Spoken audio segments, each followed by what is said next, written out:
O segmento criminal, ele precisa de maior atenção do Tribunal de Justiça? Precisa. A gente falou muito do fórum aqui de criminal daqui, mas nos interiores, principalmente com vara única, precisa de uma atenção maior?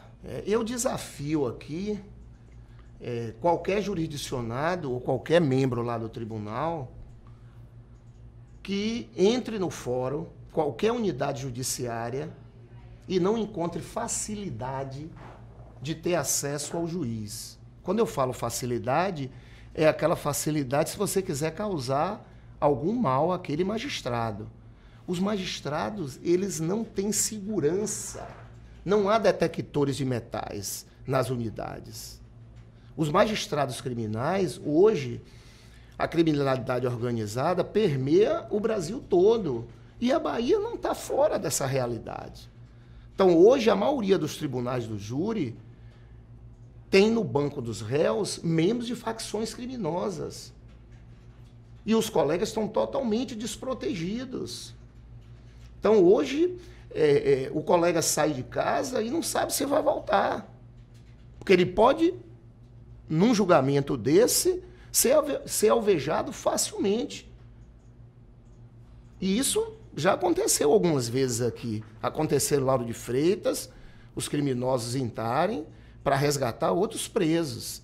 Isso vem acontecendo. Então, a nossa expectativa é de que o Poder Judiciário da Bahia, que o gestor lance um olhar mais acurado sobre essa realidade e dê segurança aos magistrados, para que eles possam trabalhar com tranquilidade e retornar no final do dia para o seio da sua família.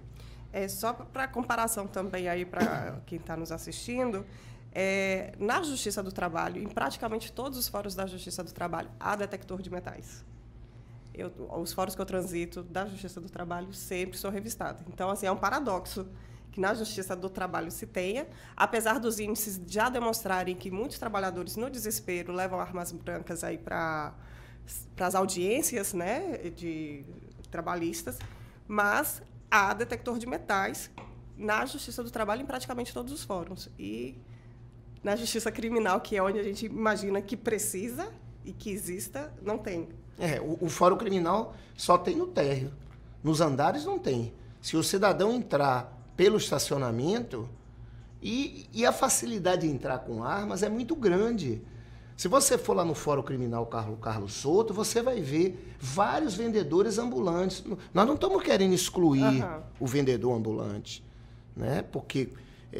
Ainda mais num contexto de crise que a gente está. Até num contexto de crise como esse, também é uma necessidade que os servidores têm, os magistrados têm, de comprar algum alimento, já que lá não tem um espaço para lanchar, não tem um espaço para almoçar, e as audiências perduram. Os colegas no Fórum Criminal trabalham muito. Tem audiências que demoram um dia. Então, nós não estamos querendo excluir os ambulantes, mas eu acho que tem que haver uma fiscalização. Sim. Até para a segurança deles que circulam lá dentro. Sim. Porque acessar com armas lá, no Fórum Criminal Carlos Souto, é muito fácil. E a vara de combate a crimes organizados fica logo do lado de fora.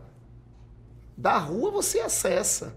Não precisa nem entrar na área do Fórum Criminal. Do lado de fora você já consegue acessar aquele espaço físico.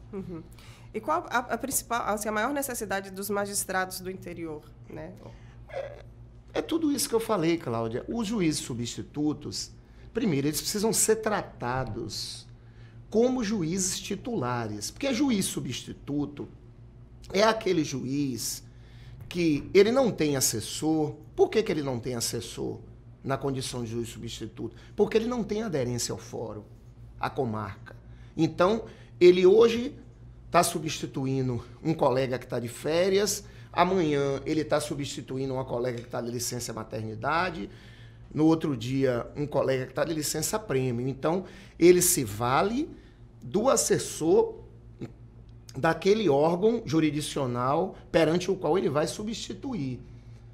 Então, mas os juízes substitutos na Bahia, eles só são substitutos no papel. Porque eles têm aderência ao fórum, eles têm que fazer relatório, eles têm que julgar, são responsáveis pelo acervo, e eles têm que estar na comarca, atendendo ao público, atendendo aos advogados.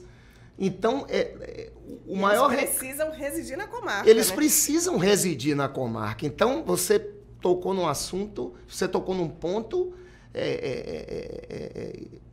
extraordinário aí. Então, o juiz substituto, ele não reside na comarca, ele não tem aderência ao solo. Mas os juízes substitutos não são tratados dessa forma. Eles não têm um assessor. E eles ainda substituem outras comarcas. E aqui na Bahia, os juízes, eles não recebem, quem tem um auxílio acervo não recebe pelo que substitui. Como é que deve ser a interlocução da AMAB com o Tribunal de Justiça e com a advocacia? Como é que tem que ser esse relacionamento? Isso. Com os dois, o relacionamento tem que ser de total harmonia, né? Diálogo, apesar do Ministério da OAB ser um ministério privado, mas é uma instituição, né? Que é essencial à administração da justiça. Então, nós temos que ter um relacionamento bastante respeitoso e esse respeito tem que ser recíproco. Nós podemos admitir blitz da OAB. Nós não podemos admitir que a OAB permita que determinada comissão assuma o papel do CNJ e o papel das corregedorias. O advogado, ele é parte, não importa. Seja como assistente da acusação, ele é parte, seja na defesa na hora criminal, ele é parte, seja nas ações cíveis, ele é sempre parte. Então, não pode haver um controle da OAB sobre o magistrado. A OAB tem que cumprir o seu papel.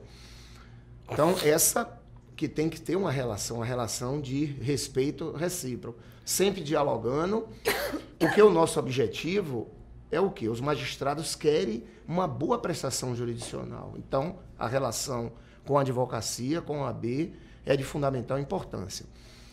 A relação com o Tribunal de Justiça também tem que ser com muito respeito, buscando sempre o diálogo. Agora, quando o diálogo não resolver, a associação tem que lançar os meios que todo sindicato e toda associação dispõe. O que nós não admitimos é uma associação pautada pelo presidente do tribunal. Alguns colegas até brincam que nós não temos a AMAB, nós temos a assessoria 3, a EP3. A assessoria especial da presidência. Da presidência 3. Legalmente só tem assessoria especial da presidência 1 e 2. Uhum. Então alguns colegas brincam que vão votar na chapa nova AMAB, porque a chapa nova AMAB vai extinguir a EP3. Ou seja, está mais do que evidente que a presidência atual e a chapa nossa AMAB, que é uma continuidade da presidência atual, ela é sempre pautada pela presidência do tribunal. E isso fica muito claro naquele debate que a AMAB não teve a competência de transmitir para os associados. Fica claro ali na fala da candidata opositora, na chapa branca, em que ela defende a presidência do tribunal em vários pontos, ou seja, ela aceita determinadas posturas da gestão atual. Uhum. Então, eu acho que a AMAB, o ambiente associativo, ele tem que refletir o interesse da maioria, o interesse dos associados, não ser pautado pela presidência do tribunal ou por qualquer outro agente externo. Uhum.